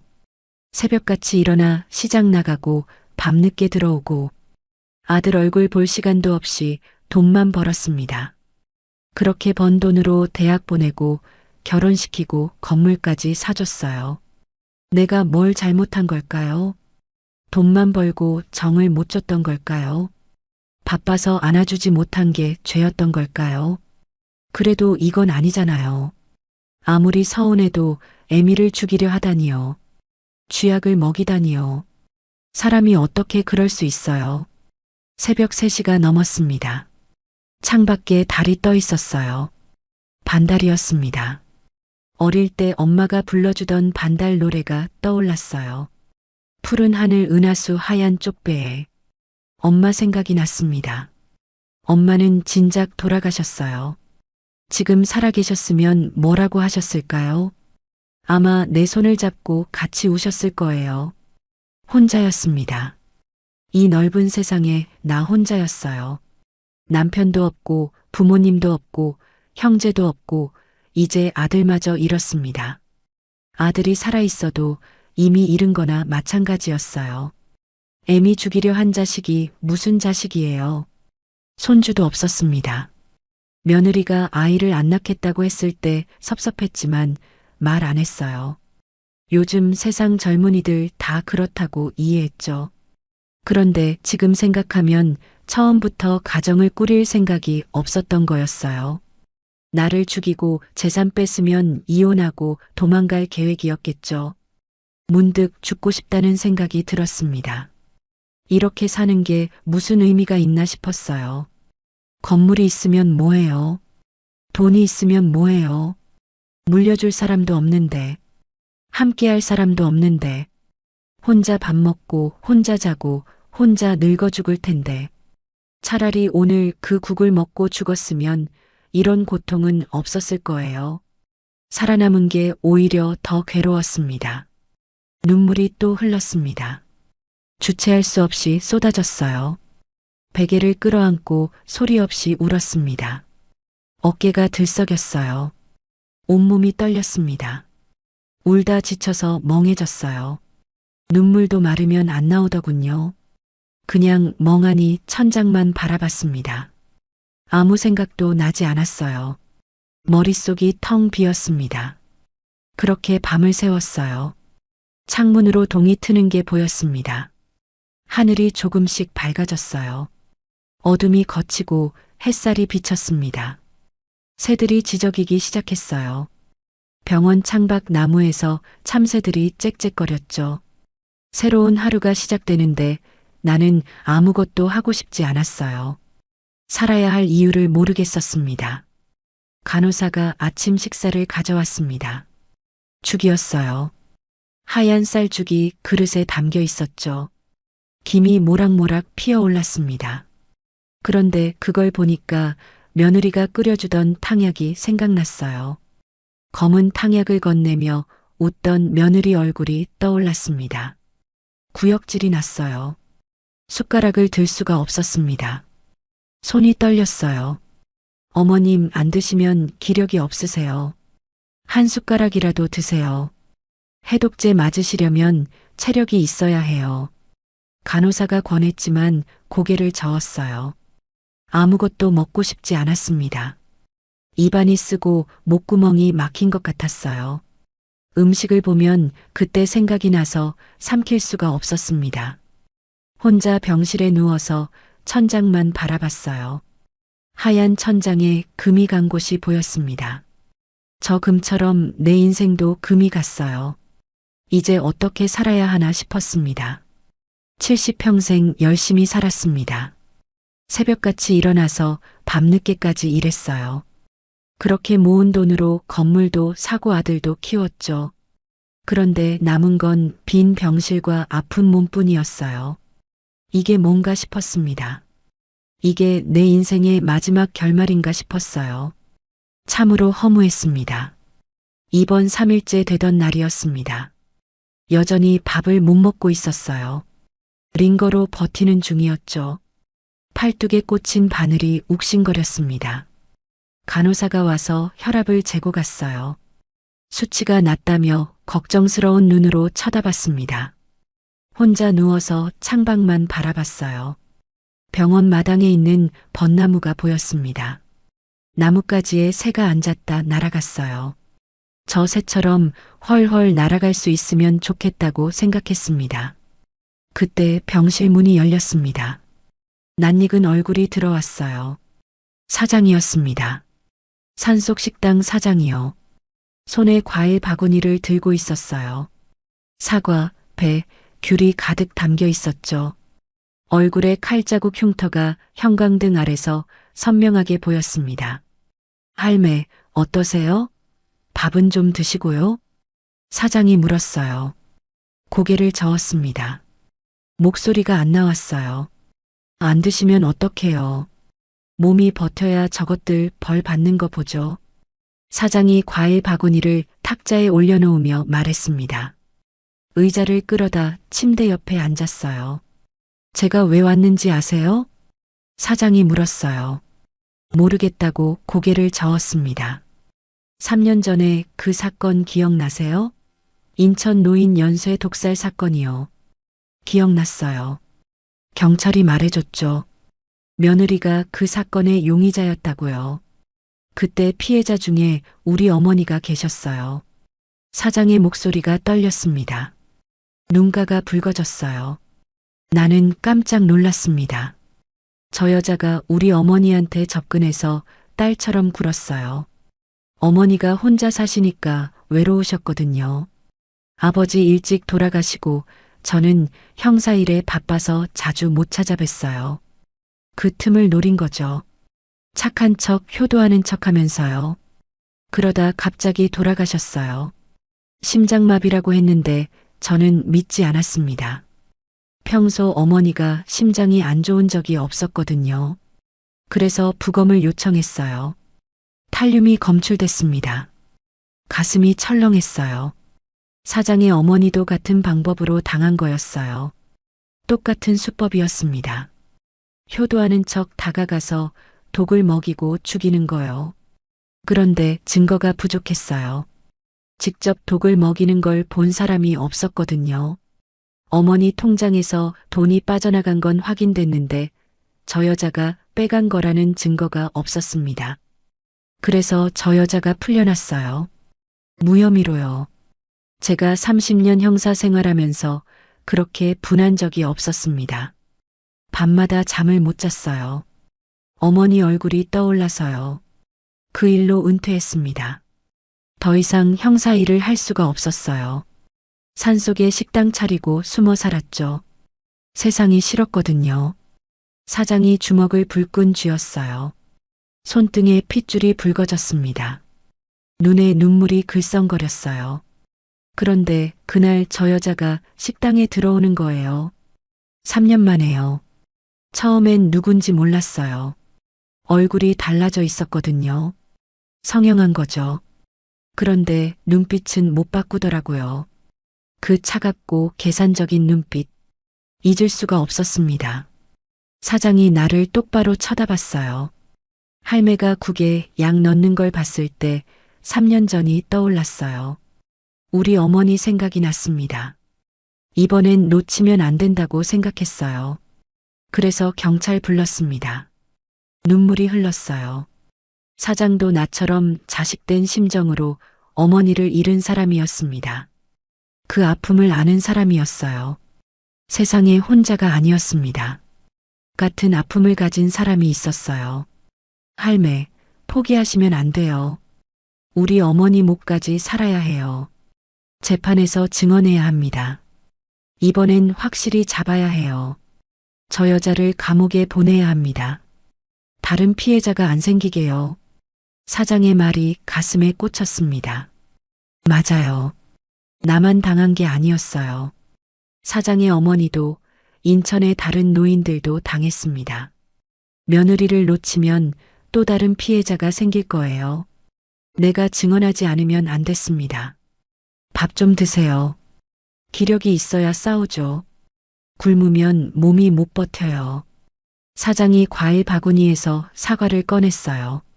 주머니에서 작은 칼을 꺼내 능숙하게 깎았습니다. 껍질이 끊기지 않고 한 줄로 벗겨졌어요. 사과를 먹기 좋은 크기로 잘라서 접시에 담아줬습니다. 하얀 사과 조각이 예뻤어요. 손을 뻗어 하나 집었습니다. 입에 넣었어요. 달고 시원했습니다. 즙이 입안에 퍼졌어요.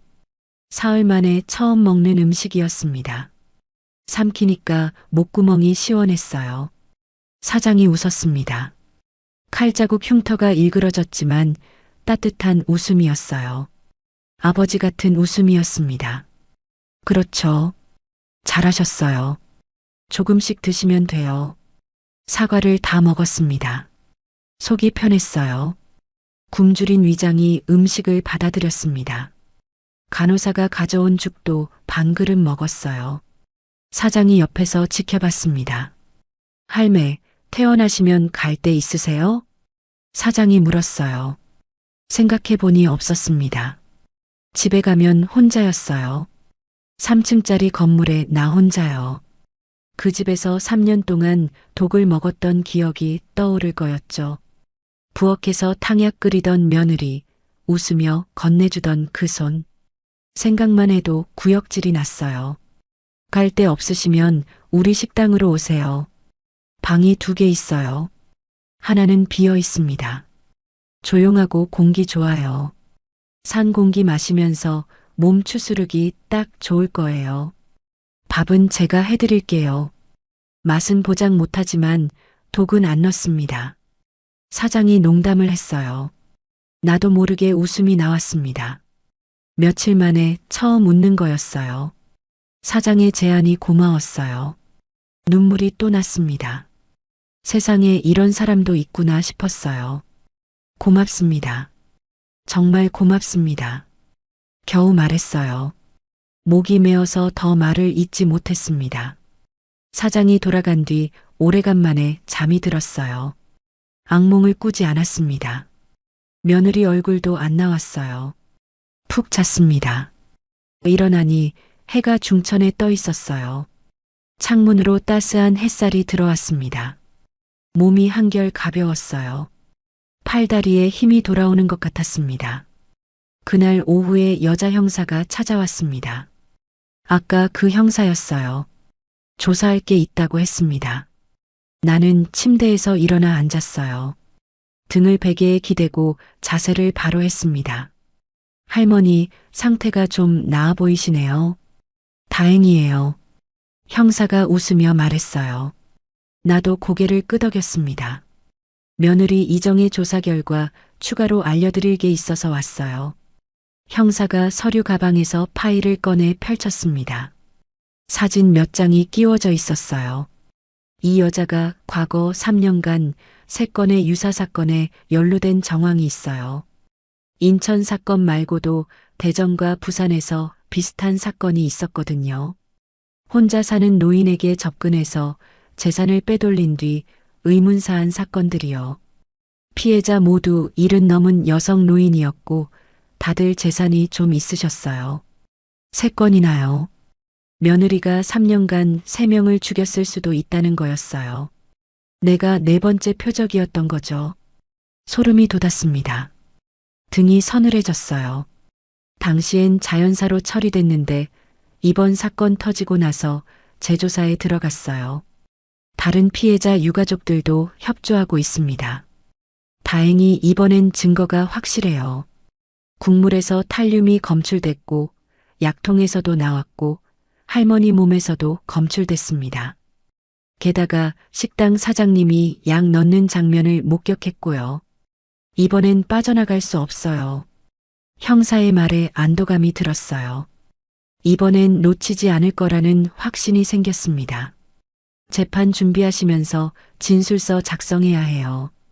그동안 있었던 일 상세하게 적어주세요. 언제부터 탕약을 먹었는지, 증상이 어땠는지, 그날 무슨 일이 있었는지요. 기억나는 대로 자세히 적어주시면 돼요. 형사가 종이 5장과 펜을 건넸습니다. 나는 펜을 잡았어요. 손이 떨렸지만 글씨를 쓰기 시작했습니다. 오래간만에 펜을 잡으니 어색했어요. 처음엔 한 줄 쓰기도 힘들었습니다. 그날 일을 떠올리면 손이 떨렸거든요. 국그릇에 하얀 가루 넣던 며느리 손이 눈앞에 아른거렸어요.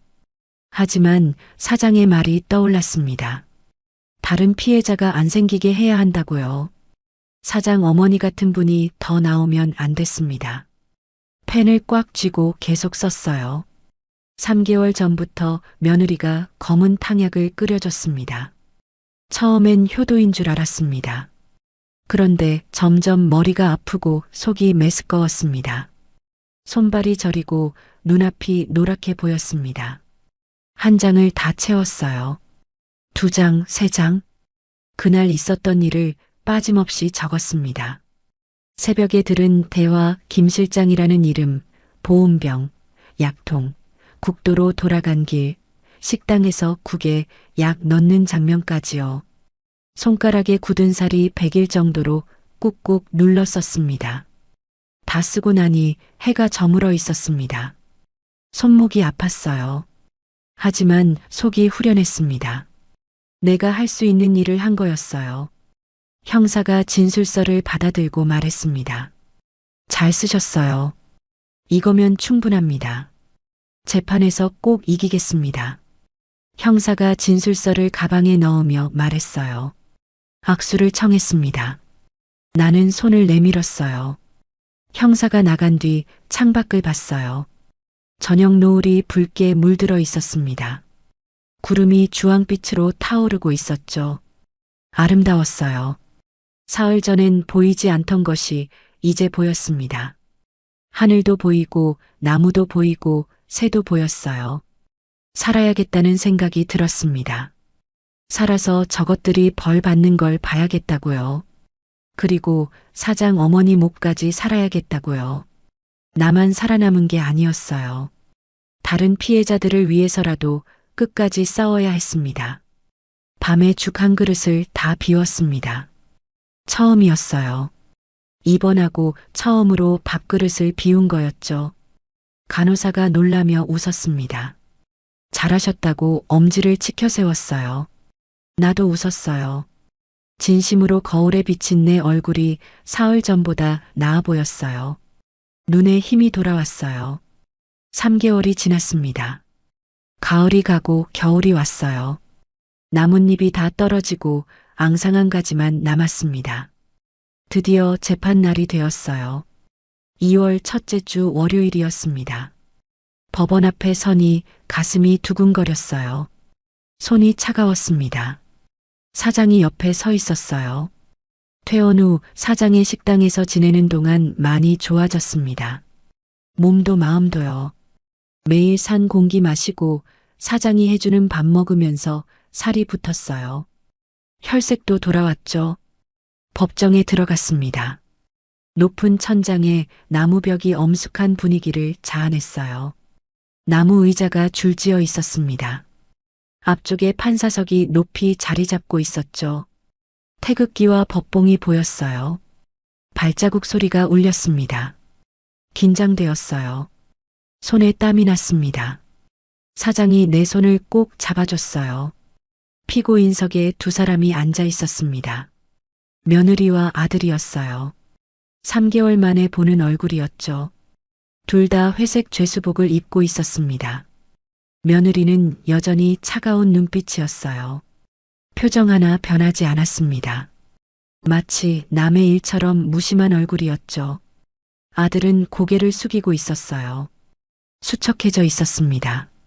광대뼈가 튀어나오고 눈이 움푹 들어가 있었죠. 머리카락도 많이 빠진 것 같았어요. 3개월 전 그 사람이 맞나 싶을 정도였습니다. 재판이 시작되었습니다. 검사가 증거를 제시했어요.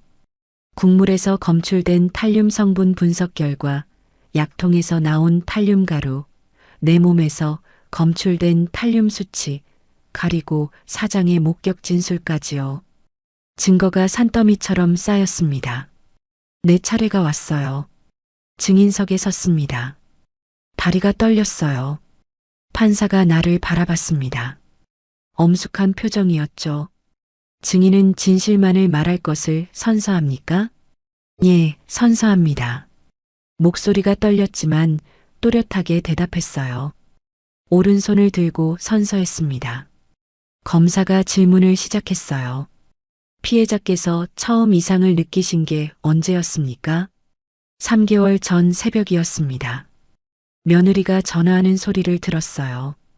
김 실장이라는 사람과 통화했는데 오늘 끝내야 한다고 했습니다. 시어머니가 다 들었으면 어쩌냐고도 했어요. 그날 있었던 일을 하나하나 말했어요.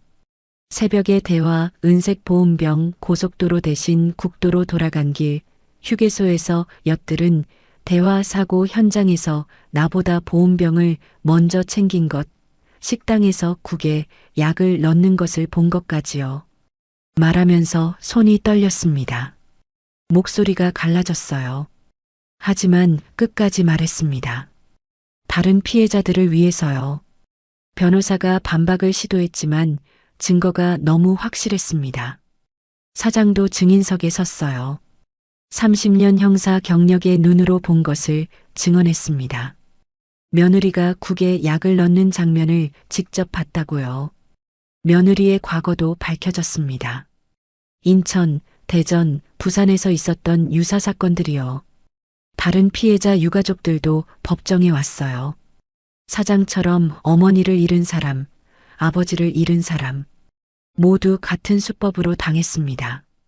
며느리는 전문적인 연쇄 범죄자였어요. 마지막으로 아들이 진술했습니다. 고개를 숙인 채 작은 목소리로 말했어요. 다 제 잘못입니다. 빚에 쪼들려서 판단력을 잃었습니다. 아내가 방법이 있다고 했을 때 막았어야 했는데 그러지 못했습니다. 어머니께 용서를 빌고 싶습니다.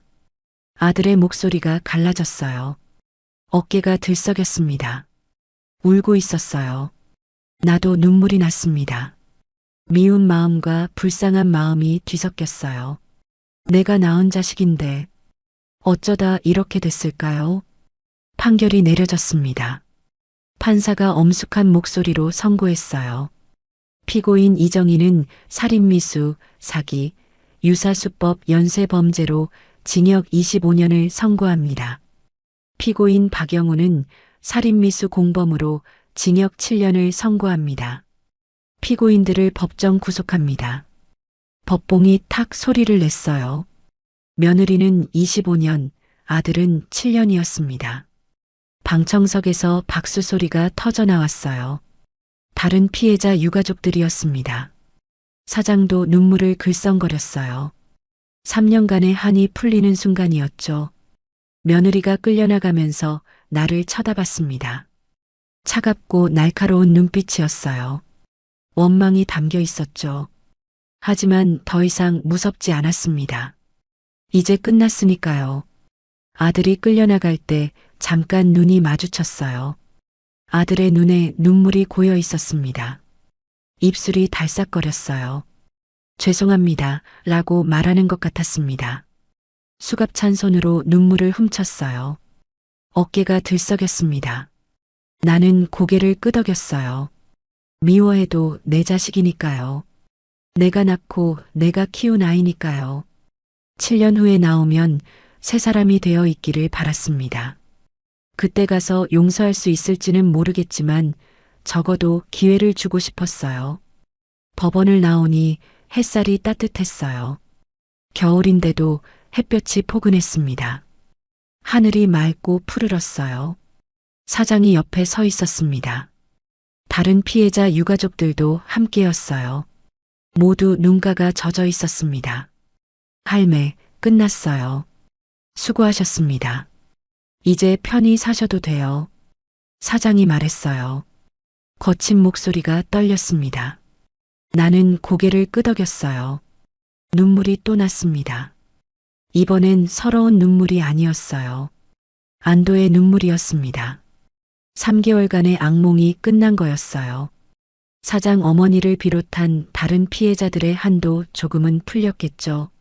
사장의 차를 타고 산속 식당으로 돌아왔어요. 2시간 넘게 걸렸습니다. 산길을 구불구불 올라갔어요. 창밖으로 앙상한 나무들이 지나갔습니다. 3개월 전 처음 이 길을 왔을 때가 떠올랐어요. 그때는 죽을 것 같았는데 지금은 달랐습니다. 이제 여기가 내 집이었어요. 서울 건물은 부동산에 내놨습니다. 더 이상 그 집에서 살고 싶지 않았거든요. 3년 동안 독을 먹은 곳이니까요. 그 부엌에서 며느리가 탕약 끓이던 모습이 떠오를 테니까요. 건물이 팔리면 그 돈으로 이 산속에서 조용히 살 생각이었습니다. 식당 문을 열고 들어가니 따뜻한 공기가 감쌌어요. 난로에 불이 피워져 있었습니다. 냄비에서 김이 모락모락 났어요. 사장이 미리 국을 끓여놓은 거였죠. 배고프시죠? 밥 먹어요. 오늘 특별히 갈비탕 끓였습니다. 사장이 밥상을 차렸습니다. 갈비탕에서 김이 모락모락 올랐어요. 된장찌개, 시금치나물, 김치, 계란말이까지. 소박하지만 정성이 담긴 밥상이었어요. 3개월 전 이 식당에서 독이 든 국을 먹을 뻔했는데 이젠 이렇게 따뜻한 밥을 먹고 있었습니다. 숟가락을 들었어요.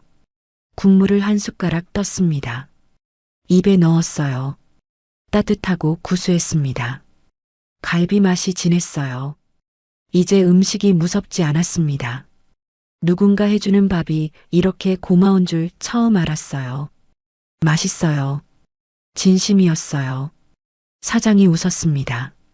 저녁을 먹고 마당에 나갔어요. 하늘에 별이 가득했습니다. 서울에선 볼 수 없는 별이었죠. 은하수가 희미하게 보였어요. 산 공기가 차갑지만 상쾌했습니다. 폐가 깨끗해지는 기분이었어요. 깊이 숨을 들이쉬었습니다. 내쉬는 숨이 하얗게 피어올랐어요. 3개월 전엔 죽고 싶었어요. 살아서 뭐 하나 싶었죠. 혼자 병실에 누워서 천장만 바라보던 그날들이 떠올랐습니다. 그런데 지금은 달랐어요. 살아있어서 다행이라고 생각했습니다. 사장을 만나서 다행이고 이 산속 식당에 온 게 다행이었어요. 세상에 혼자가 아니었습니다. 내일부터 식당 일을 돕기로 했어요. 사장 혼자 힘들어하는 게 보였거든요. 손님이 많지는 않지만 혼자서 요리하고 서빙하고 청소하고 장보기까지 하려면 힘들었습니다. 40년 시장 장사 경력이 있으니 뭐든 할 수 있었어요. 손님 받고 반찬 만들고 청소하고 할 일이 생기니 기분이 좋았습니다. 쓸모 있는 사람이 된 것 같았어요. 그냥 얹혀 사는 게 아니라 함께 일하는 동료가 되는 거였죠. 밤하늘을 올려다봤습니다. 별이 반짝거렸어요. 마치 돌아가신 부모님이 내려다보는 것 같았습니다. 남편도 저기 어딘가 있겠죠. 영훈이 아빠요. 우리 아들이 이렇게 됐다고 말하면 뭐라고 할까요? 아마 저도 마음이 아프겠죠. 하지만 나 잘 살고 있다고 말하고 싶었어요. 걱정하지 말라고요. 72살의 새 인생이 시작됐습니다. 늦었다고 생각하지 않았어요. 아직 할 일이 많았으니까요. 건강이 허락하는 한 열심히 살 생각이었습니다. 사장 어머니처럼 억울하게 돌아가신 분들을 위해서라도 건강하게 오래 살아야 했습니다. 문득 사장이 했던 말이 떠올랐어요. 우리 어머니 목까지 살아야 한다고요. 그래요. 그분들 목까지 살겠습니다. 맛있는 거 먹고 좋은 공기 마시고 별 보면서요. 식당 안에서 사장이 불렀어요. 할매, 들어와요. 밖에 추워요. 웃음이 났습니다. 잔소리꾼 아들 같았어요. 아니, 이제 사장이 내 가족이었습니다. 피는 안 섞였지만 같은 아픔을 나눈 사이니까요. 세상에서 가장 소중한 인연이었어요. 식당 안으로 들어갔어요. 난로불이 따뜻했습니다. 장작이 타닥타닥 소리를 냈어요. 사장이 차를 끓여주었습니다. 유자차였어요. 향긋하고 달았습니다. 손끝까지 따뜻해졌어요. 창밖으로 눈이 내리기 시작했습니다. 하얀 눈송이가 펄펄 날렸어요. 내일 아침엔 온 세상이 하얗게 덮여 있겠죠. 나무도 지붕도 마당도 다 하얗게요.